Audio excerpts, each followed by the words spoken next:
Welcome to The Leaders Who Care, a podcast powered by Adecco Group.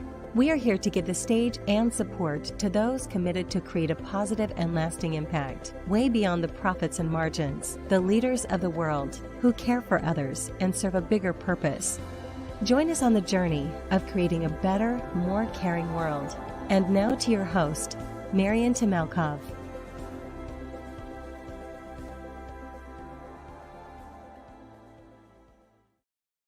Happy Wednesday, dear audience.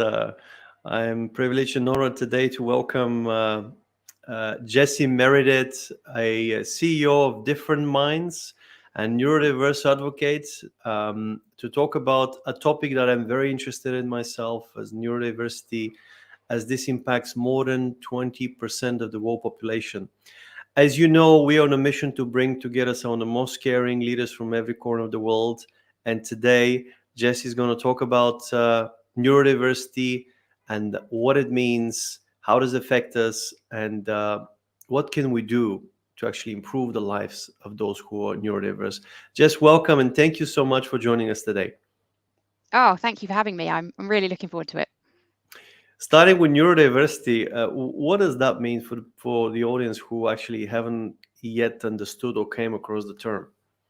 Yeah, good question. And always a good place to start, because when you get into this world, you assume everyone knows what you're talking about. But actually, so neurodiversity is essentially saying that it looks at all the difference in our brains at a very basic level. So the difference in our neurology, and came about in the 90s. It was as a result of some work that an Australian sociologist called Judy Singer did, specifically at the time to look at autism as a difference, as opposed to kind of a disorder or deficit, and that was just different to being not autistic. And it has since broadened to incorporate a lot of other conditions and differences, such as ADHD, dyslexia, dyscalculia, dysgraphia, could go on and on and on. But essentially, it's an umbrella term that talks about all of the differences in our brains, and that they are just differences, and that there is no right way or wrong way. And what inspired you to do what you do, CEO of Different Minds? I mean, it's really powerful. And when you say different minds, we need a lot of different minds nowadays to do a lot of those changes in innovation. So it's just proven time and time again. I couldn't agree more. And I've been on a very interesting journey, actually, because for as long as I can remember, certainly from the beginning of my professional career, I've always been interested in diversity and inclusion. So I live in Brighton in the UK. I grew up in Brighton in the UK. And for those that don't know, it's a pretty diverse and inclusive place. It's not perfect, nowhere's perfect, but that was my normal as I grew up, just seeing lots of different types of people with different backgrounds. And then when I got to the world of work, I realized, for me, where I started, it didn't look like that. And I got involved in a lot of inclusion work because I felt like it was really important.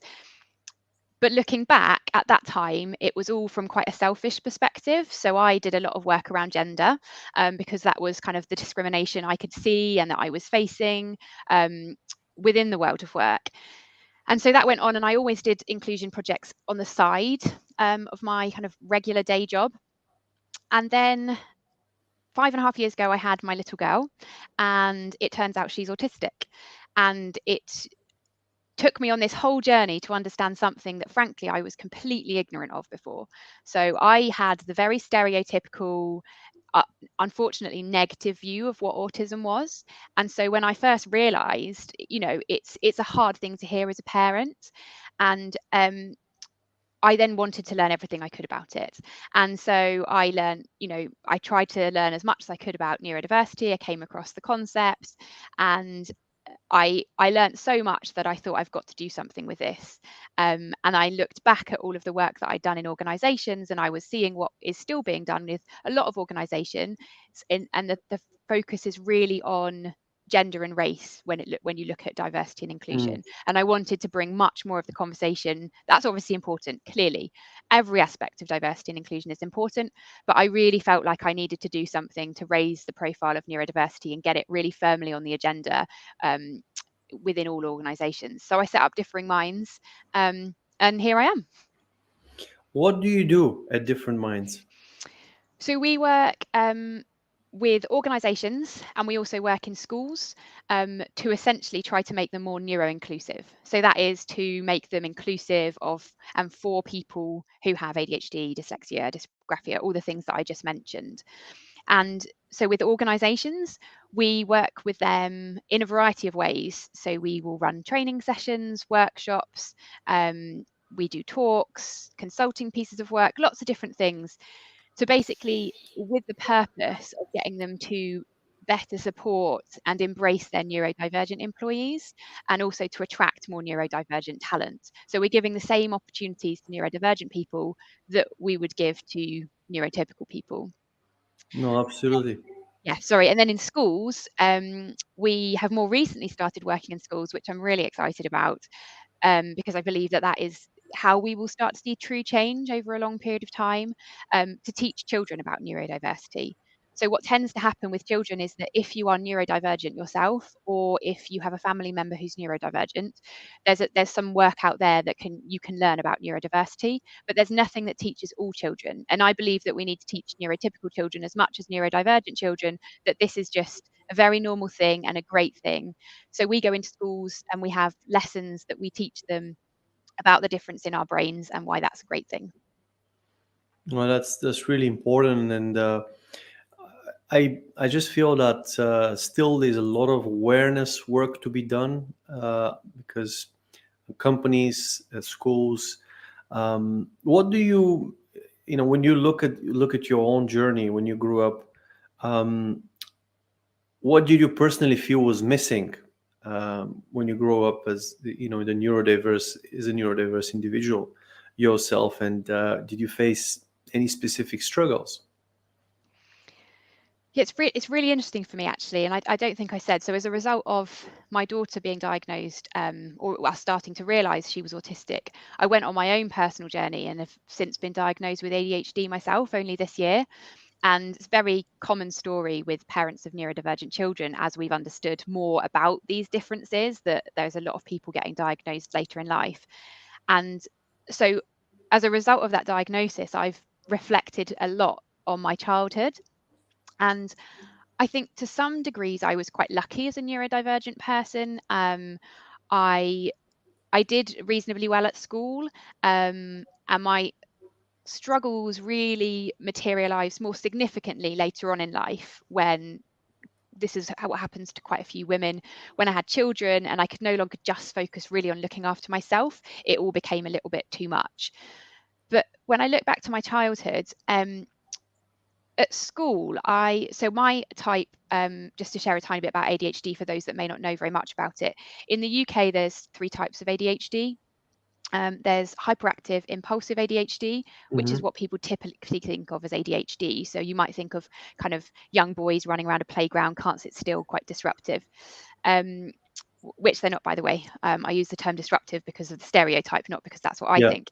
Um, and then you have inattentive ADHD, which is more typically associated with girls and women now, but not always. And that is slightly kind of can seem like more daydreamy, lack of focus, things like that. And then combined ADHD, which is when you have a bit of both. So I have a bit of both, but I'm mostly inattentive. And so I think at school, teachers certainly back then weren't tuned into that at all. It would never have been picked up on. And because I wasn't very disruptive at school, I kind of flew under the radar. But I was thinking about this recently, actually, when I was speaking to my family about it, because my family have kind of struggled really to make the connection between what they perceive as ADHD and me.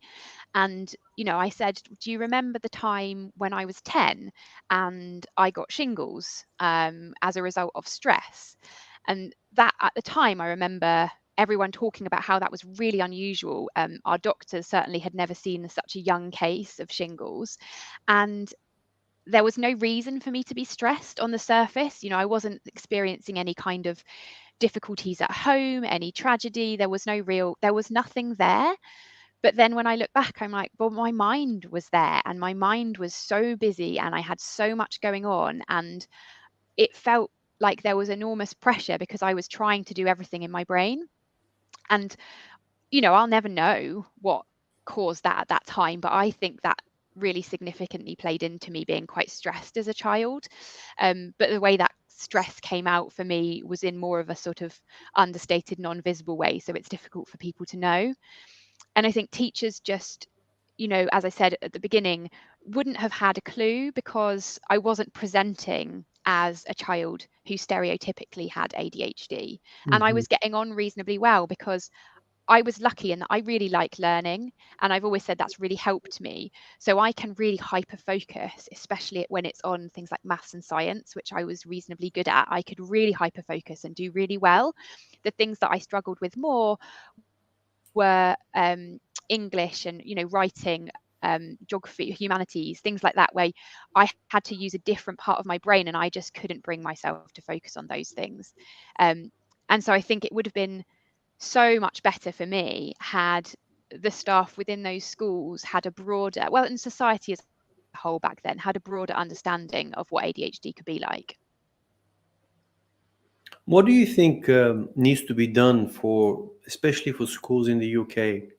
Because I feel really, I mean, children are very dear; they are the future. So I know it's not just the children. It has to start with the.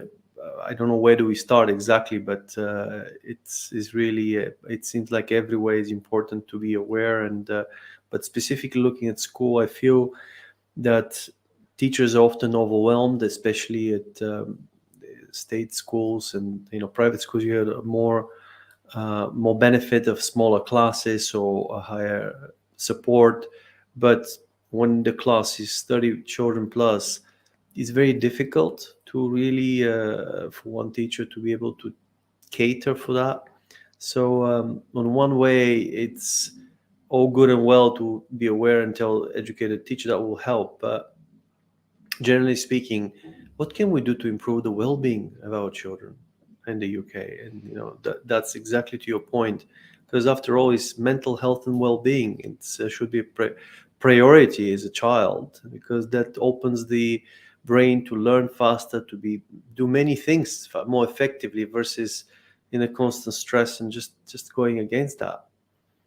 Yeah, I mean, absolutely. And when you look at it from a neurodiversity perspective, kind of well-being and mental health are so linked, because neurodivergent people are at much higher, and neurodivergent children at a much higher rate of having mental health conditions and struggling with their well-being. It's a tough question because, like you said, it's a really tough problem, and there's a few things I think need to be done. One is education for teachers, as I said. Hmm. So it, right now, even if you made the class sizes smaller and the level of support kind of higher, without that education, it's kind of somewhat meaningless for neurodivergent children. So I know that now there was a recent change where all teacher training has to include some autism training, which I think is a really positive step. I think it should be broader than that. And I really believe in the kind of holistic approach to neurodiversity, as opposed to kind of picking it off condition by condition, because Hmm. there's huge co-occurrence when you look at neurodiversity. So it's actually, more unusual for someone to only have one neurodivergent difference. So I think training on all of neurodiversity should be compulsory for teachers, and that training should be done during teacher training, but also kind of refreshed, because you will forget if you're not kind of actively learning what's new as well, because there is more and more information that is kind of coming out. We're improving our research.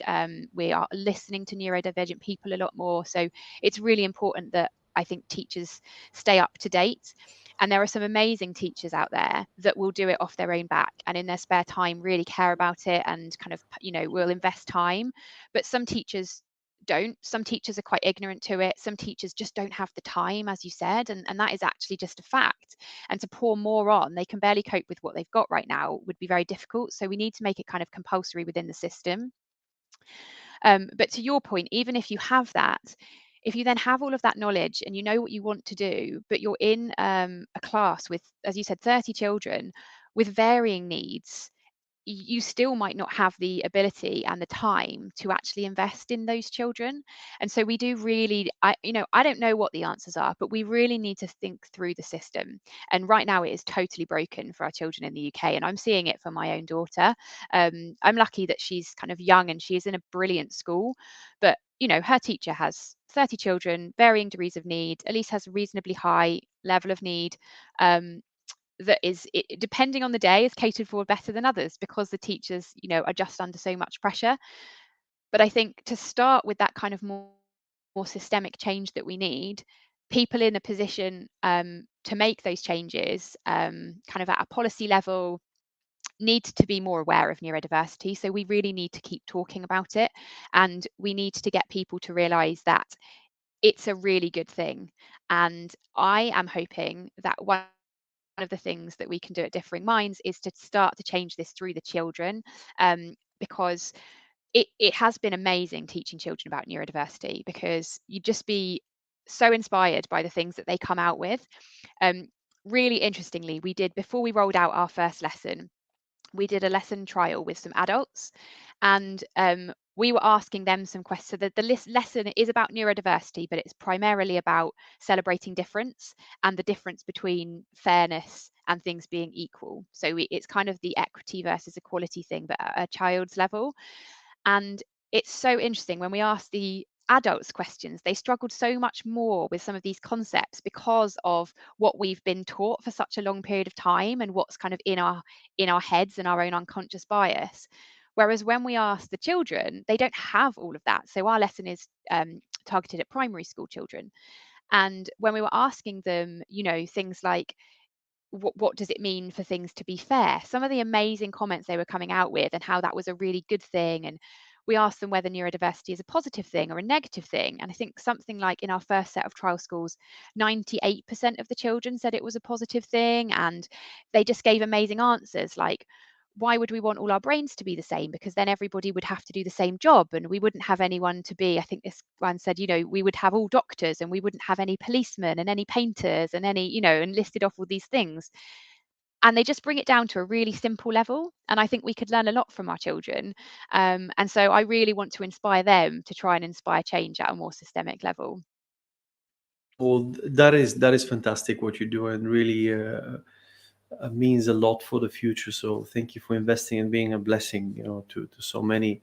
How can leaders become more aware, leaders of companies, and begin to educate themselves on neurodiversity and creating that inclusive work environment? So it's really interesting, actually, with the work that we do with organizations, because it often starts with someone kind of more at the grassroots level, wanting to see change, or maybe they're neurodivergent themselves. And one of the harder things to do right now is to kind of get leaders on board with it and get them to realize that it's a great thing. So I always encourage people to invest the time, exactly as you said, as leaders, to know more about it. And first of all, to understand the benefits of it. Because if you don't understand the benefits, unfortunately, for many companies and many leaders, they can't get past that.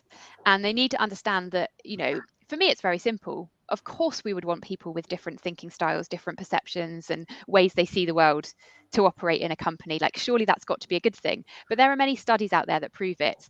And I think kind of investing in understanding that is a great first step. And the other thing that I always say is, I'm quite realistic about my approach to all of this, and I know that we're not going to see change overnight. We're actually really lucky that I think there's a big movement, a neurodiversity movement at the moment, probably like the strongest it's really ever been. We have a long way to go, but it's really starting to gain momentum. And I think, whilst that is going on, I'm also very realistic to know that things aren't going to suddenly change overnight. And you can't make huge change within an organization very, very quickly, especially if it's a large organization. But what you can do is make a statement of intent and say, as a leader, I'm going to invest my time in listening to neurodivergent people. That's how I learn a lot of what I've learned to date, by kind of engaging at the beginning, particularly with the autistic community, who have been completely overlooked for a very, very long period of time, spoken over, and only now are people, not everybody, but a lot of people starting to recognise the huge power and importance of their voices. So I would say, some very basic things leaders can do. Read books that are written by neurodivergent people about their experiences. Follow neurodivergent people on social media, listen to neurodivergent people on podcasts and things like that, and just start to invest some time engaging with that community and understanding their experiences. And once you start doing that, it can be quite easy to see kind of what's working well in your own organization and through yourself, and what maybe could do with a bit of a change. And that's really, for me, the best place to start. No, that's really good. And also, what about for shareholders? Why do you think they should encourage the CEO, if not make it compulsory, to be aware of neurodiversity? Because same way as you said with teachers at schools, they should make it compulsory for training. Why not shareholders to be encouraging their CEOs to know about this, and what could be the positive impact on the company itself? Yeah, The benefits. Yeah, that's a great point, and I think that is one of the ways that you could possibly start to see real quick change with this. And I would encourage anybody, any shareholders of any company, to, again, understand more about neurodiversity, but specifically to look into some case studies of where things have gone well. And we know through studies that neurodivergent people, when you get them in the right roles and in the right inclusive environment, can outperform neurotypical people in some areas. And they can be more productive because neurodivergent people can hyper focus on a topic or on a task or a project, and that means they can almost, if I speak from personal experience, if you get me in hyper focus mode, I can achieve something like in a day that would take most people a few weeks. That does balance out with some days that aren't quite as positive, but overall I can be in the right environment and on the right job, I can be incredibly productive. And that is the same for lots of people. And also, a lot of neurodivergent people have very specialized skill sets because of hyperfocus. So they, and special interests. So they can engage very, very strongly in a particular topic and become an expert very, very quickly. And those are the kind of people that you want in your organization. But I would say the really important thing for me, for both leaders and shareholders to understand, is this is not about we need lots and lots of neurodivergent people in our organization, which might seem a bit strange. This is about saying we want to give the same opportunities to both neurotypical and neurodivergent people to allow them to work in neurodiverse teams so that everyone can thrive. And that's when you get the benefit. So I feel sometimes you have to, because of the situation that we're in, but sometimes I feel a little uncomfortable talking about all of the amazing things about neurodivergent people, because they are amazing, but so are neurotypical people. This is about neurodiversity being amazing, and the point here is that you want diversity of thinking styles. You don't want one. You don't just want autistic people in a company. It's why I have some interesting thoughts on autism at work programs, for example. So they can be very positive for some people and some companies. For those that don't know, that's where you may hire a specific team of autistic people to do a particular job and work on their own on a project or within a team. But my view is that we want to improve inclusion within organizations so that autistic people and neurodivergent people can work anywhere, and they can work with neurotypical people, because I think that's when you get the most from people. Well, that's a lot at stake here. And you're right. Really, that understanding neurodiversity, using those superpowers or exceptional skills in the hyper focus mode in the right position, right environment, could unlock a lot in terms of productivity. So that could affect directly on the value, output, income, profitability of the company. Because how could they do that? Is there what could they do? Like, is there like minor adjustments they could do? What is, apart from the awareness, what else could be the next step? So something we didn't talk about when we just talked about why this is so important is actually, you can often think about it in terms of getting neurodivergent people into your organization, but I think a lot of people miss that You have neurodivergent people in your organization currently. And for Yeah. me, that is the best place to start. So often what organizations will do will think, right, how can I recruit more talent? How can I get to these people?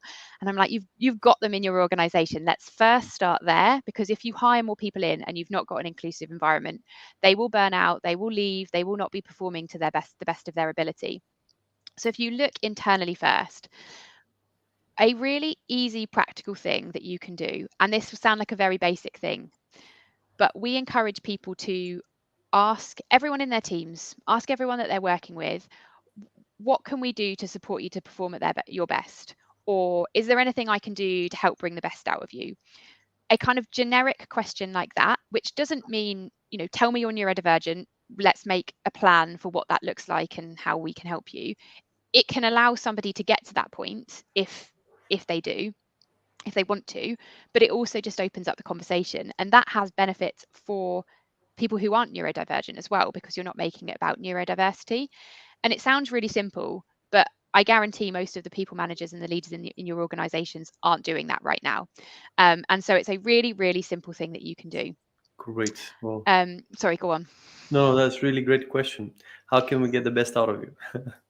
It sounds so simple. And when I say this to people, you can almost see things turning in their brains. Oh, yeah, of course. Why would I not do that? But it is about creating a habit, because often people, when I say that, people go away. They might ask their teams that, but it's not about asking them once. You have to kind of ask them regularly, because things change for people. You'll have new people in your teams. So it's really important to ask those simple questions.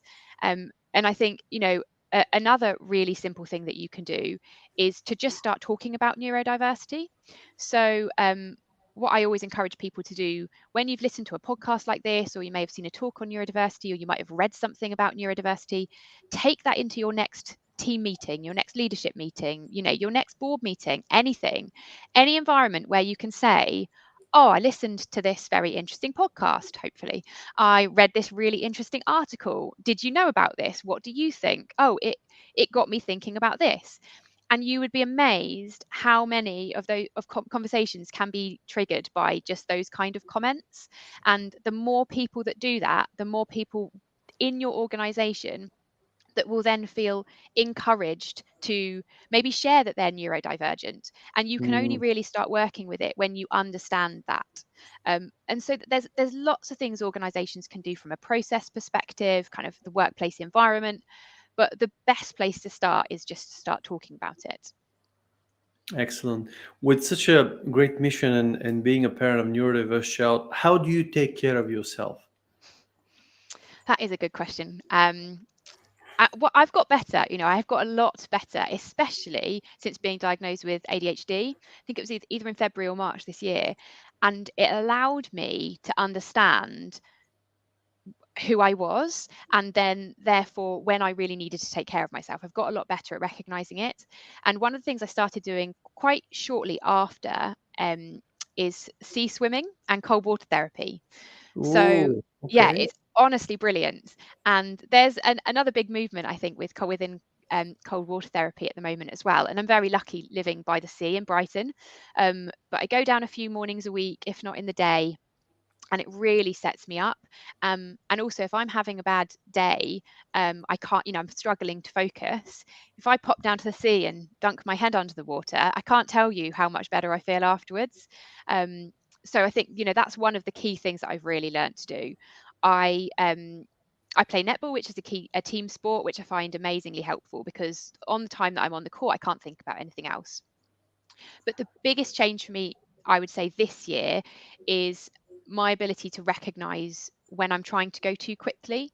So, I care passionately about this topic, as I'm sure comes across. And I want to see huge change, and I want to see huge change quickly. And I have so many ideas for things that we can do, so many things that I want to do with differing minds. But I have got much better at recognizing when it's all becoming a little bit too much, and I can't possibly change the world overnight. And so I have to kind of bring myself back. I've got an amazing family and team around me who really complement my thinking style and my brain. And they're very good at bringing me down, saying, what do we really want to do this quarter? Let's focus on that now. we will put all of this other stuff in a bucket over here that we'll come back to. And I do that with my family, and I also do that through coaching, and it's enormously helpful.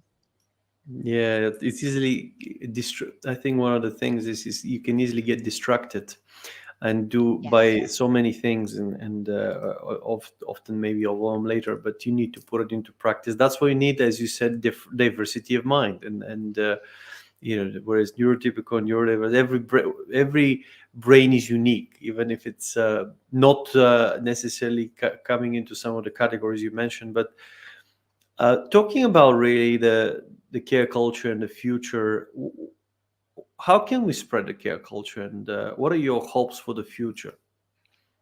My hopes for the future is that this kind of becomes, I guess, more mainstream. So both neurodiversity, but also care, as you say, and they're so intrinsically linked. I would love to see more organizations taking it more seriously and realizing that it's not kind of, it's for every leader to be a caring leader, and it's a good thing. And it's taken me a while to get here, and I think sometimes when I recognize that, I realize that I can't expect everyone to change overnight. But I earlier on this year, I worked with a technology company, and they had an award ceremony, and they had a variety of awards, kind of most inspiring leader, most customer focused individual, best newcomer, lots of things like this. But I won the award for most caring, and it meant so much to me. And they were saying, of course, it wouldn't go to anybody else because I invest so much time into this. And when I was thinking back to the early stages of my career, honestly, if someone had given me that award, it wouldn't have meant so much, because I would have been striving for, what can I achieve, and the achievement kind of more Yeah. awards, more productive kind of things. And I've had such a mindset shift, and I've realized now that by being caring, you achieve all of those other things. And I think that's what I would love to see change in the leadership mindset, that actually caring should just be a fundamental part of how we lead, and therefore we then achieve all of these other things. It's kind of a fundamental that sits at the bottom, and I think people need to stop thinking about it as this sort of, it is a soft skill to be caring, but I think when you call it a soft skill, it can really undersell the actual benefits of care. And I think organizations can change that by doing simple things like having those kind of awards, or kind of values and recognition for people that operate in that way. Well, thank you for sharing that, because there are a lot of leaders and CEOs that sometimes may see care as, is that really how does that benefit me, what is it for the business? And of course, that's why we were inspired by to start this platform, so we could actually share those best practices, share those insights that actually care really makes a difference and works. And one of the things that I care a lot about is those CEOs and leaders, because they do so much. Everybody's pressurizing for more profit, more taxes, more higher salaries. They got to manage all this. So who cares about them? I mean, Yeah. is the question. And of course we do, but it's just the same way with the exceptionally gifted teams and talent, that we want to help them and surround them. But at the same time, there are a lot of leaders that may not have time. They may be in a very different place, so they might not see immediate benefit, or why should I care more? Yeah. And Yeah.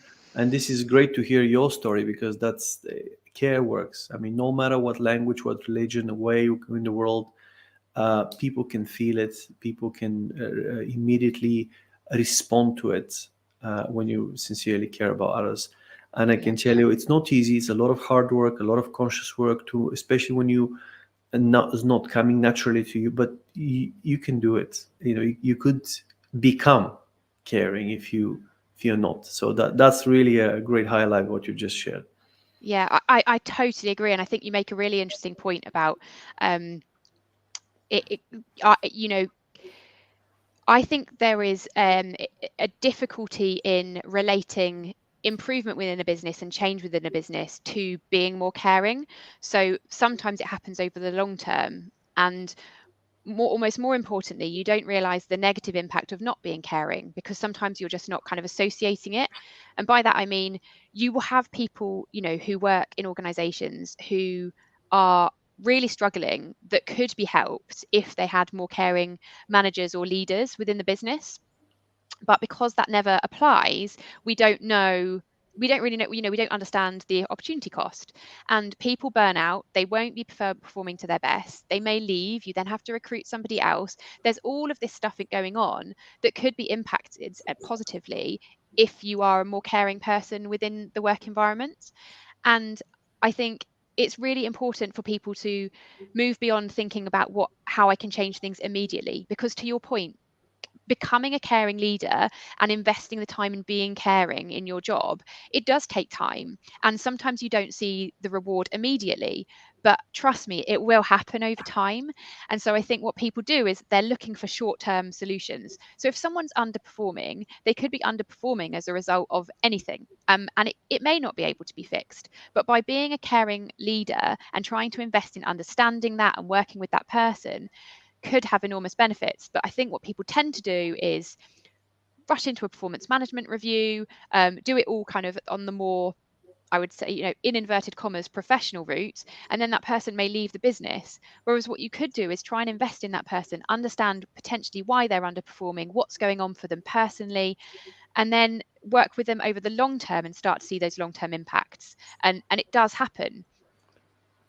Well, thank you for sharing all this and encouraging. And you're right, you make a difference by impacting positively one person's life at a time. If you've done that, you've made a difference. If you impact more than one person's life, you've lived. And it's just so fulfilling. And that is the encouragement for all leaders: be a blessing to humanity, invest in people, get to know them, and take care of yourself, your family, and everyone around you. Theo Smith is just sending you a nice smile here as well. Oh, thank you. And yeah, we aligning together. Well, thank you so much for spending the time today. It's been incredibly helpful to share and spread this.